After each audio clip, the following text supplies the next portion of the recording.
Hi, it's Chris with Implied Music. We've been doing playthroughs of tracks from my forthcoming album, Terrain. We're up to track 6, An Early Spring. An early spring is distinguished by two things.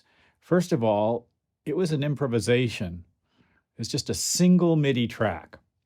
But I think what's most interesting about it for us is that it's a summing stack of a bunch of synths and samplers, Pigments, BBC Symphony Orchestra, maybe a Labs instrument or two. We'll take a look at it.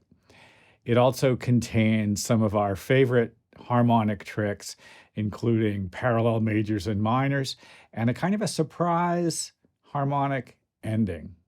Well, let's take a look.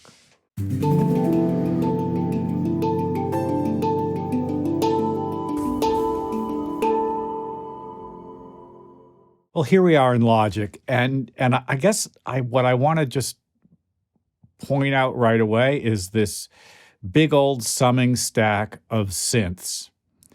I don't know that there's a lead synth here. I guess maybe Pigments is doing most of the work, but we've got cellos, violas, violins 1 and 2, all from the BBC Symphony Orchestra, and then the Frozen violins from Labs. Let's hear a simple fifth, A and E.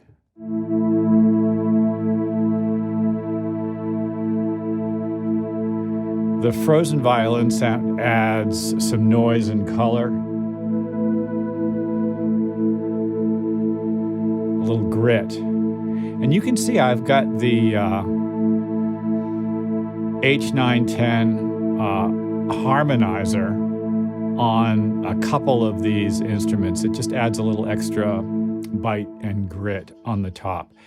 We're traveling to 2 reverbs, both Valhalla reverbs, and then on the way out through hitting it pretty hard on the output bus.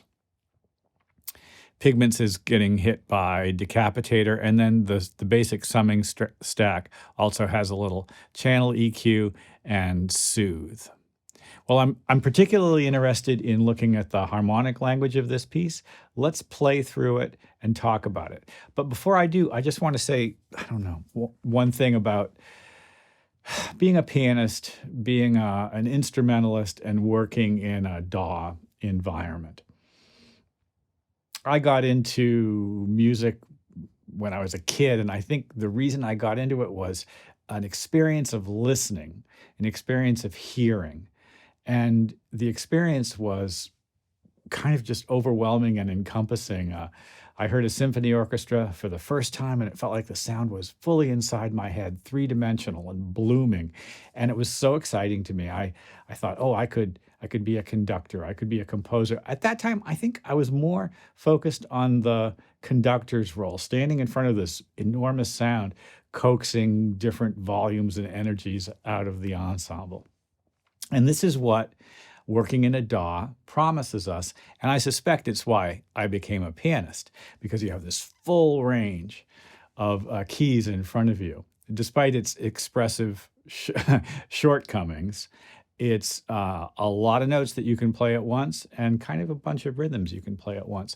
Well, it can be an awful lot of fun to translate that over to the DAW, but frequently we find ourselves in a position where we're just kind of like one track at a time, layering things. And of course, that's a good way to compose. Sometimes, though, it's fun to just build a giant sound that you can really get behind and see what happens. And that's what I did with An Early Spring. In fact, there's a performance video of my tracking what we're going to be looking at right now, and I'll link to it if I remember. Okay, enough jibber jabber. Let's take a look at the actual MIDI track as it plays. A C minor triad.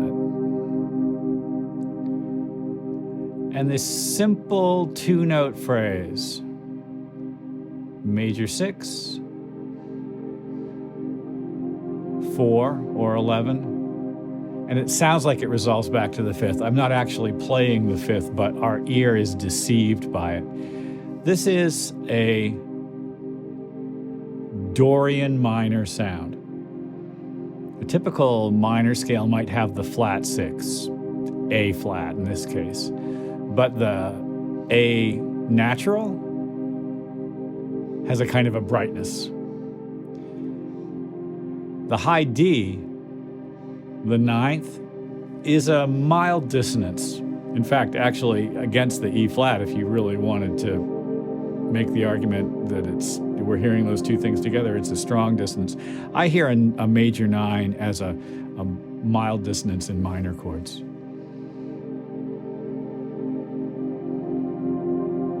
And I pick it up now in the bottom, the minor 3rd in the bottom drop down. And we're sitting in what sort of sounds like a G sus in a way now. What happened to the 3rd? It's gone. We don't always need 3rds. In fact, I'm not actually thinking of what I'm doing here as a chord. The name of the album is Terrain, and that's how I think of the field of action that we're in when we play in a scale. Any scale has a set of notes. It may be as many as 12 or as few as 4.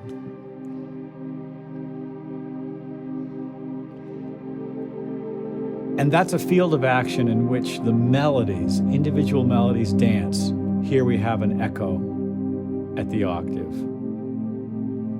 down below. A field of action. In this case, so far, our field of action is C, D, E flat, F, G, A natural. You know I like hexachords, and in fact, in this piece, there are no Bs.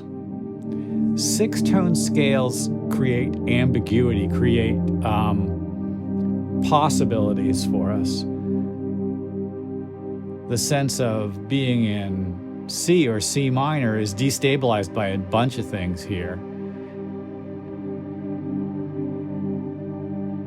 including the A natural, the D, and now a G down below what we felt was our tonic note, and the C is gone. The C has disappeared.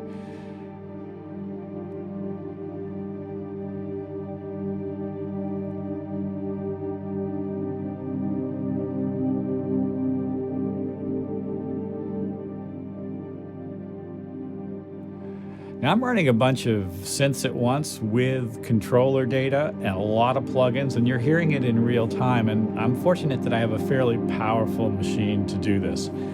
Plenty of RAM. It's a iMac Pro. 2019 iMac Pro, I think.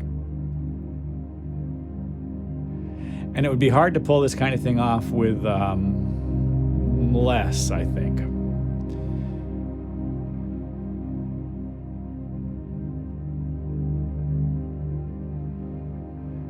In my arrangements, in my ambient music writing, I like to create a kind of a quiet center in almost all of my pieces, and that's where we are now. No high notes, just a little oscillation, rocking gently.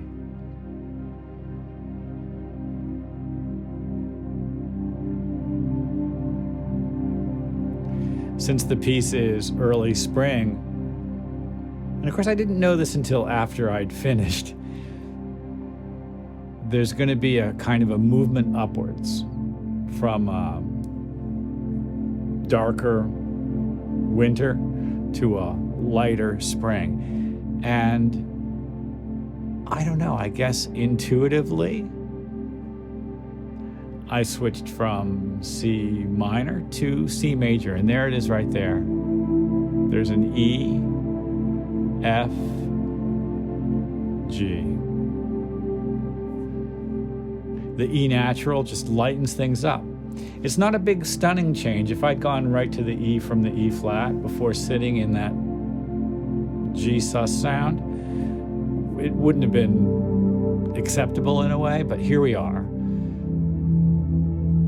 And now that same melody that we heard before has been dropped a whole step, G, E, F, instead of A, F, G.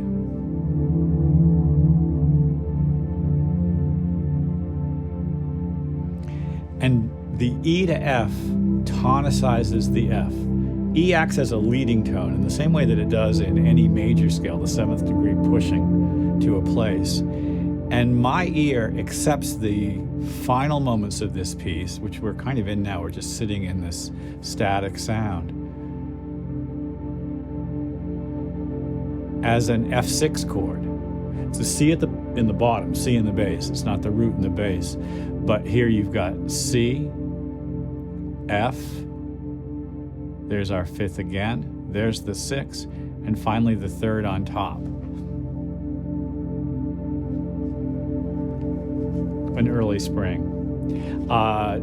Tranquil ending to something that started, a little dark. Well, the BBC Symphony Orchestra from Spitfire is available in a free version, and this is, I think, their mid-range version. I've forgotten what they call them. There's a pro version that has many mic positions. I haven't quite sprung for that yet. And the Labs instruments, which are terrific, are free. I don't think about chords. I think about a field of action within a set of notes, within a terrain of notes, because of the way the keyboard is arranged. The keyboard feels like a landscape. Those bumpy bits, the black keys that stick up, the flat terrain of C major, the jagged terrain of 3 flats, 4 sharps. I've spent a lot of time training my hands to deal with it. But when you get right down to it, it's not about the physical aspect of playing once you can play. It's about the experience of teasing out little melodies and the interactions of the melodies to create meaning within that terrain. And this piece is a great example of how that can happen. Since it's so slow, your ear can really appreciate it. Of course, jazz musicians do this quickly, sometimes changing these things every measure. Almost any old song that has a bunch of chord changes will demand that from us as we play over it. But it's an awful lot of fun to just go slow, let your ear tune into these subtle changes. Well, I hope this has been useful. As always, please give me a like on this video. Subscribe to the channel. Tell your friends. I'm delighted with how the channel has continued to grow, and it's my pleasure to be able to do this. I'll see you next time.